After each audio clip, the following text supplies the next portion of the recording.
Il me faut maintenant parler de la cohérence. Pour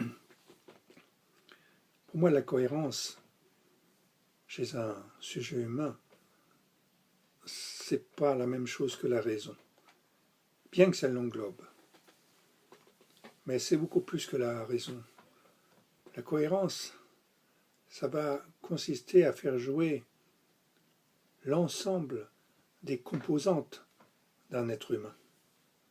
C'est-à-dire naturellement son intellect, mais aussi sa sensibilité, son affectivité, mais aussi ses capacités d'imagination et de dépassement de la réalité immédiate, ses capacités aussi à entrer en relation, non seulement avec le monde, mais avec les autres, mais aussi son aptitude à réfléchir sur ce qu'il vit, sur ses sensations, ses perceptions, ses idées, ses constructions mentales.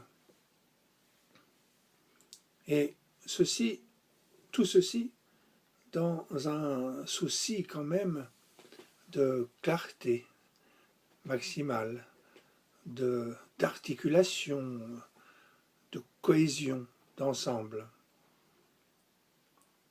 Cette cohésion d'ensemble n'est pas du registre uniquement d'une pensée aristotélicienne, c'est-à-dire d'un principe d'identité, de non-contradiction et de tiers exclus. On doit y reconnaître aussi la possibilité d'une pensée dialectique. Pas forcément d'ailleurs de dépassement, comme dans la tradition hegelienne ou marxiste, mais aussi d'une pensée dialectique sans dépassement, sans synthèse. Il faut l'ouvrir aussi à la perspective d'une sagesse taoïste qui prend en compte le Tao dans ses deux dimensions, yin et yang,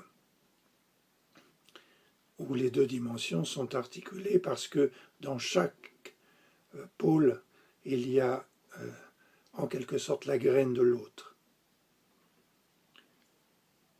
Donc la cohérence, c'est quelque chose de beaucoup plus vaste que la raison. La raison n'est qu'une toute petite partie, même si dans la pensée occidentale, elle obtient la part du lion. Je crois vraiment que justement cette réduction de l'ensemble de la cohérence dans la pensée occidentale à la pensée aristotélicienne nous a conduit, surtout à partir de Descartes, à la fois au progrès évident sur le plan matériel, parce que ça a donné lieu à des travaux scientifiques qui ont apporté quelques éclaircissements sur ce qu'on peut appeler le réel, c'est-à-dire c'est insondable et non symbolisable. Mais en même temps, qui a construit une nouvelle réalité qui aliène le sujet humain parce qu'elle le réduit justement à une cohérence appauvrie. Donc pour moi, il s'agit bien de revenir à la question de la cohérence et d'en faire un véritable enjeu d'une accessibilité à la vérité.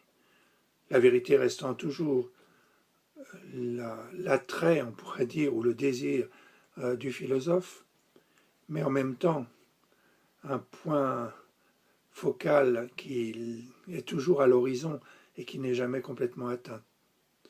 Voilà un petit peu, pour moi, la première considération sur la question de la cohérence, dont je fais un de mes points centraux de ma philosophie et de la vie.